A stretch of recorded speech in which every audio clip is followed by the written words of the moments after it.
இன்றைக்கி எபிசோட் போகிறதுக்கு முன்னாடி லாஸ்ட் எபிசோடில் வந்துட்டு வடுமாங்காய் செஞ்சுருந்தேன். டைம் வந்து போயிட்டே இருக்குன்றதுனால அப்போவே வந்து அப்லோட் பண்ணிட்டேன். இப்போ பாருங்கள் 15 days ஆகிடுச்சு. இது வந்து 2 yearsக்கு நல்லாயிருக்கும். இதை பார்த்தீங்கன்னா நீங்கள் வந்துட்டு இந்த தண்ணி விட்டுருக்குல்ல, இதை வந்து தோசை கூட வச்சு சாப்பிடலாம். அண்ட் இந்த மாங்காய் இருக்குது தெரியுமா, அதை எடுத்து நல்லா இடிச்சிட்டு அந்த குட்டி உரல் மாதிரி இருக்கும்ல, அதில் இடிச்சிட்டு கர்ட் மிக்ஸ் பண்ணி சப்பாத்தி அதுக்கப்புறம் இட்லி தோசாக்கெலாம் சாப்பிடலாம். சூப்பராக இருக்கும். ஹலோ எவ்ரிவன், இன்றைக்கி நம்ம வந்து மோர் மிளகாய் எப்படி பண்ணுறதுன்னு பார்ப்போம். அதுக்கு வந்துட்டு நான் 1/2 kg மிளகாய் எடுத்திருக்கேன். இதுதான் கரெக்ட் டைம் மோர் மிளகாய் பண்ணுறதுக்கு. வெயிலும் இருக்குது. அண்ட் அதே சமயம் எனக்கு மிளகாவுமே வந்து 1 kg 40 rupees கிடச்சிச்சு. ஸோ நான் 1/2 kg வாங்கினேன். 21 rupees சம்திங் ஆச்சு, அவ்வளோதான் ஆச்சு. இப்போ இந்த மிளகா எடுத்துக்கோங்க. மிளகா செலெக்ஷன் பற்றி சொல்லணுன்னா நிறைய பேர் மோர் மிளகா இருக்குது, தனியாக ஒரு மிளகா இருக்குன்றாங்க. பட் ஆக்சுவலாக வந்து எங்கள் அம்மா வந்து பேசிக்கலி ஒரு ஃபார்மர் ஃபேமிலி. அந்த ரைஸ் மில்லு அந்த மாதிரிலாம் இருக்கும் தெரியுமா, ஏக்கர்ஸ் அந்த மாதிரி. ஸோ அவங்க வந்து இந்த மாதிரி நிறைய விஷயம் போடுவாங்க, மிளகா கத்திரிக்காய் அதெல்லாம். எங்கள் அம்மா என்ன சொல்லுவாங்கன்னா, அவங்க வந்து கொடுக்குறது வந்து எந்த ரேட்டுக்கு கொடுப்பாங்கன்னு தெரியாது. பட் சில சமயம் வந்துட்டு ஒரு வாட்டி எங்கள் மாமா வந்து கத்திரிக்காவோ ஏதோ போட்டிருந்துருக்காங்க. அப்போது ஏற்றி அனுப்புகிற செலவெல்லாம் வந்துட்டு எவ்வளோ இன்கம் வருதோ அதை விட அதிகமாக இருந்துச்சுன்றதுனால என்னன்னா அனௌன்ஸ் பண்ணிடுவாங்க எல்லா ஊருக்கும், வேணும்னா இங்கேருந்து நீங்களே எடுத்துக்கோங்க, ஸோ மணி இல்லாமல் எடுத்துக்க சொல்லி. அந்த மாதிரி ஒரு விஷயம் நடந்திருக்கு. அப்போ எங்கள் அம்மா ரொம்ப ஃபீல் பண்ணிகிட்டு இருந்தாங்க இந்த மாதிரி ஆயிடுச்சுன்ட்டு. ஸோ அப்போ அம்மா சொல்லுவாங்க, இந்த மாதிரி வந்துட்டு மிளகாவாக இருந்துச்சுன்னா எல்லாரும் எடுத்துகிட்டு போயிட்டு மோர் மிளகா அந்த மாதிரி இன்கேஸ் வெயில் காலமாக இருந்தால் அந்த மாதிரி போட்டு வச்சுப்பாங்கன்ட்டு. ஸோ என்னோட மம்மி சொன்னபடி பார்த்தா எந்த மிளகாவாக இருந்தாலும் அவங்க மோர் மிளகா போடுவாங்க. அண்ட் சின்ன வயசுலேருந்தும் நான் வெரைட்டிஸ் ஆஃப் மிளகாவில் அம்மா மோர் மிளகா போட்டு பார்த்துருக்கேன்.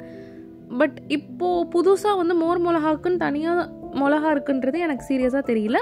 நான் நார்மல் மிளகா தான் எடுத்திருக்கேன், பார்த்துக்கோங்க. அண்ட் ஒரே ஒரு சின்ன ஒரு ஓட்டை வந்துட்டு நீங்கள் யூஸ் பண்ணுற கத்தி வச்சு போட்டால் போதும். அதில் வந்துட்டு தயிர் இறங்கணும். அதனால் நீங்கள் எவ்வளோ எடுத்துருக்கீங்களோ அவ்வளோக்கும் வந்து போட்டுக்கோங்க. இப்போ நான் வந்துட்டு தயிர் எடுத்திருக்கேன். தயிர் வந்து வீட்டில் போட்டு புளிக்க வச்ச தயிர். ஒரு நாள் ஃபுல்லாக நான் வெளியே வச்சுட்டேன். இந்த தயிரில் உப்பு போட்டு கல்லுப்பு போட்டு நல்லா மிக்ஸ் பண்ணணும். மிக்சிங் தான் கொஞ்சம் கஷ்டமாக இருந்துச்சு. நல்லா மோராக்கணும். உங்களுக்கு வேணும்னா தண்ணி ஊற்றிக்கோங்க. பட் நான் தண்ணி ஊற்றலை. பிகாஸ் நம்ம வீட்டில் தயிர் போடும்போது என்னதான் கட்டியாக இருக்க மாதிரி இருந்தாலும் நீங்கள் இப்படி பண்ணும்போது தின் ஆகிடும். இதுக்கு மேலே எனக்கு தண்ணி ஊற்ற வேண்டாம். இப்போ எனக்கு எந்த திக்னஸ் வேணுமோ அந்த திக்னஸ் வந்துருச்சு. இப்போ இதில் நான் வந்துட்டு மிளகா போட போகிறேன். உப்பு வந்து உங்களுக்கு ஏற்ற மாதிரி போட்டுக்கோங்க. நல்லா உப்பாக இருந்துச்சுன்னா தான் தயிர் சாதத்துக்குலாம் நல்லாயிருக்கும். இப்போது இந்த ஹோல்ஸ் போட்டு வச்சுருக்க மிளகா இருக்குல்ல, இதை நான் வந்துட்டு தயிரில் போட்டு ஊற வைக்க போகிறேன். இப்போ பார்த்துக்கோங்க, இந்த மிளகாவை நல்லா மிக்ஸ் பண்ணி விட்டுக்கோங்க. நல்லா மிக்ஸ் பண்ணி விடுங்க.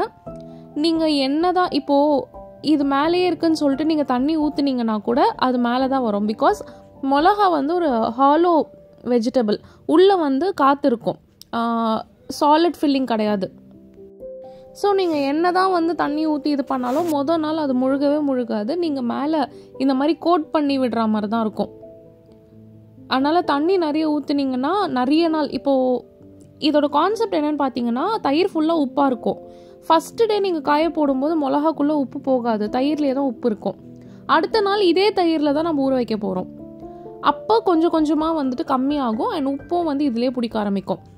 இப்போது கடைசி தயிர் எப்போ வந்து இதில் கோட்டாகி நீங்கள் காய வைக்கிறீங்களோ அப்போ தான் ஃபுல் உப்பு தயிர் இதெல்லாம் வந்துட்டு சேரும். நல்லா பாருங்கள், மிளகா ஓவர் நைட் ஊறிடுச்சு. டிஃப்ரென்ஸ் தெரியுதா? கொஞ்சம் நேற்று போடும்போது இருந்ததுக்கும் இதுக்கும் நல்லா டிஃப்ரென்ஸ் தெரியும்னு நினைக்கிறேன். இப்போ இதை நல்லா மிக்ஸ் பண்ணிக்கோங்க. இன்னொரு வாட்டி நல்லா மிக்ஸ் பண்ணிட்டு அதுக்கப்புறமா நம்ம வந்து தட்டுக்கு வந்து சேஞ்ச் பண்ணிக்கலாம். ஒரு வாட்டி வந்து ஃபுல்லாகவே இந்த மாதிரி வந்து மிக்ஸ் பண்ணிக்கோங்க. இது மிக்ஸிங்கே ஒரு 2 minutes எடுத்துக்கோங்க. நல்லா நிதானமாக அந்த மிளகாவோட காம்பு உடையாமல் மட்டும் மிக்ஸ் பண்ணிக்கோங்க.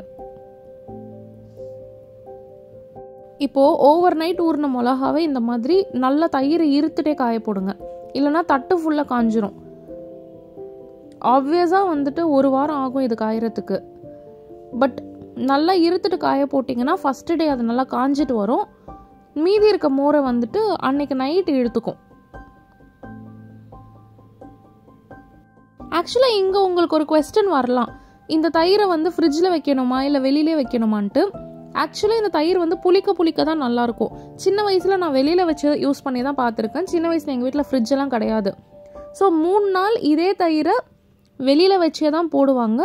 மேபி என்னோடய மாம் தப்பாக கூட பண்ணியிருந்திருக்கலாம். பட் நான் வெளியில் வச்சு தான் பார்த்துருக்கேன். ஸோ நான் வந்துட்டு வெளியில் வச்சே தான் வந்து போடுறேன். நெக்ஸ்ட் டே இன்னும் நல்லா புளிச்சிச்சான்னு கேட்டிங்கன்னா, மிளகா ஊறின தயிர் வந்து அந்தளவுக்கு பெருசாக வந்து ரொம்ப புளிச்ச ஸ்மெல்லாம் வரல. நான் கொஞ்சம் பார்த்து தான் பண்ணியிருந்தேன்.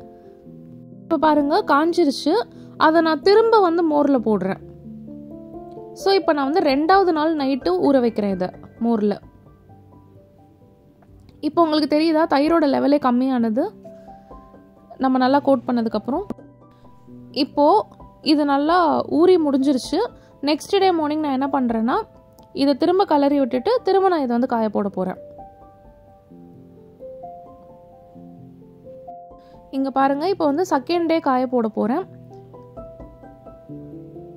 இந்த டைம் வந்துட்டு நான் தட்டிலேயே கொஞ்சம் லைட்டாக மிக்ஸ் பண்ணிக்கிறேன். ஏன்னா தயிர் வந்து கொஞ்சம் நிறையவே மிஞ்சிருச்சு.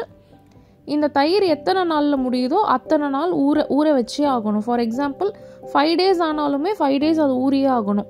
தயிர் மிஞ்சக்கூடாது, இல்லைனா உப்பு கரெக்டாக வராது. அண்ட் காரமும் வந்துட்டு உங்களுக்கு மிளகா ரொம்ப காரமாக தெரியும். தயிர் வந்து உள்ளே நீங்கள் பார்த்தீங்கன்னா மிளகாக்குள்ளே இறங்கி மிளகா வந்து எல்லோ கலரில் மாறும். இப்போ வந்து 3வது நாள் 2வது நாள் நல்லா காஞ்சி வந்துருச்சு மிளகா. திரும்ப வந்து மீதி தயிரில் வந்து மிளகாவை போடுறேன். ஸோ 3rd day போடுறேன். இந்த 3rd dayல உங்களுக்கு தெரியும்னு நினைக்கிறேன், நல்லா வந்து எல்லோ கலரில் மாறி இருக்கும். நம்ம குத்துன இடம் இருக்குது தெரியுமா, அதெல்லாம் பாருங்கள் தயிர் வந்து ஊறி எல்லோ கலரில் மாறிடுச்சு. இன்னைக்கு காஞ்சிச்சுன்னா மேக்ஸிமம் வந்து எல்லோ கலரில் மாறிடும்.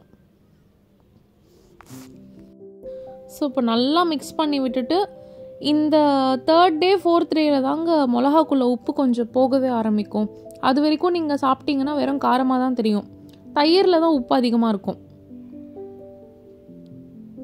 இப்போ நெக்ஸ்ட் டே மார்னிங் இதுவுமே ஊறிடுச்சு. பட் எனக்கு இன்னும் கொஞ்சமே வந்து தயிர் இருக்குது. இந்த தயிர் வந்து 4th day ஊற வச்சிருவேன்.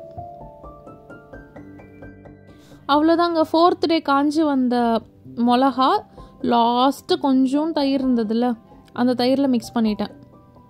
இது டே 4. இப்போ உங்களுக்கு தெரியும்னு நினைக்கிறேன், ஃபுல்லாகவே வந்து எல்லோ கலரில் மாறிடுச்சு. இதை ஒரு 3 நாள் நான் வந்து காய போட்டேன்னா நல்லா வந்து காஞ்சிரும். ஸோ இப்போ வந்துட்டு நல்லா ஸ்ப்ரெட் பண்ணிவிட்டு நல்லா வெயில் இருக்கும்போது காய வைங்க. கொஞ்சம் மழை வரா மாதிரி உங்களுக்கு அறிகுறி தெரிஞ்சாலும் எடுத்துகிட்டு வந்துடுங்க. இல்லைனா நீங்கள் இவ்வளோ கஷ்டப்பட்டது வேஸ்ட் ஆகிடும். இப்போ பாருங்கள், இதை வந்துட்டு நான் காய வச்சு எடுக்கிறேன். இங்கே பாருங்கள், இதுவுமே எனக்கு பத்தலை. நான் இன்னும் நல்லா காய வைக்கணும். எப்படினாலுமே ஒரு 3 to 4 days வெயிலில் காஞ்சாதான் எனக்கு வந்து நல்லா மொறுன்னு வரும். இப்போ வந்து டே 4ம் முடிஞ்சிருச்சு. நைட் எடுத்துகிட்டு வந்து ஃபேன் காற்றுல வச்சாச்சு. இப்போ டே 5ல் இது எப்படி இருக்குன்னு பாருங்கள். நல்ல டிஃப்ரென்ஸ் தெரியுதா? நேற்றுக்கும் இன்னைக்கும் நல்லா வந்துட்டு காஞ்சிருக்கு. இங்கே பாருங்கள், இப்போ வந்துட்டு டே 5 முடிஞ்சிடுச்சு. அதாவது ஊற போட்டதுக்கப்புறம் ஒரு 5 days சரிங்களா. So nearly 9 days. இந்த 9 days கழித்து இந்த மாதிரி வந்திருக்கு. இங்கே பாருங்கள் எவ்வளோ சூப்பராக வந்திருக்குன்ட்டு. மேலே இருக்க கர்ட் லேயர்லாம் வந்துட்டு உறிஞ்சு வந்துடும். இங்கே பாருங்கள், கலரே க்ரீன் கலரில் இருந்தது எப்படி மாறிடுச்சு பாருங்கள். ஆயில் போட்டு தவாலியே ஒரே ஒரு மிளகா போதும். நம்ம ஒரு மிளகா கூட ஃபுல்லாக சாப்பிட முடியாது. கடையில் வாங்குறதுக்கும் வீட்டில் போடுறதுக்கும் உங்களுக்கு நல்ல டிஃப்ரென்ஸ் தெரியும். நீங்கள் ஒரு வாட்டி போட்டு பாருங்கள். அந்த உப்பெல்லாம் வந்து நமக்கு ஏற்ற மாதிரி இருக்கும், கரெக்டாக இருக்கும். இந்த காரமுமே அந்த அளவுக்கு ரொம்ப இருக்காதுங்க. இதை திருப்பி போடுறதுலாம் ஒரு பெரிய விஷயம். நான் கத்தியில் ஈஸியாக திருப்பிடுவேன். பட் நீங்கள் பார்த்துக்கோங்க. நான் ஏன் வந்து தவாலையே பொரிக்கிறேன்னா, ஒரு வாட்டி யூஸ் பண்ண ஆயில் இன்னொரு வாட்டி நான் யூஸ் பண்ண மாட்டேன்.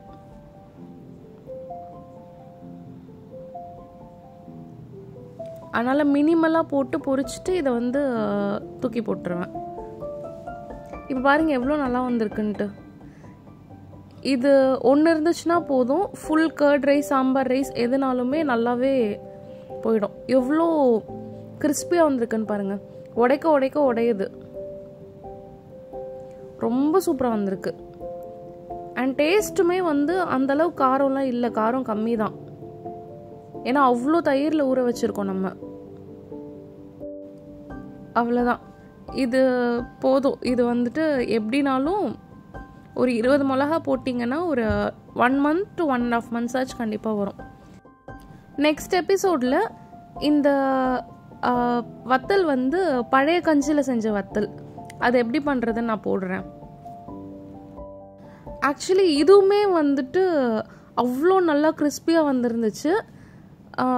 கண்டிப்பாக இதை வந்து வீட்டில் ட்ரை பண்ணி பாருங்கள். நெக்ஸ்ட் எபிசோட் பாருங்கள். தேங்க்ஸ் ஃபார் வாட்சிங்.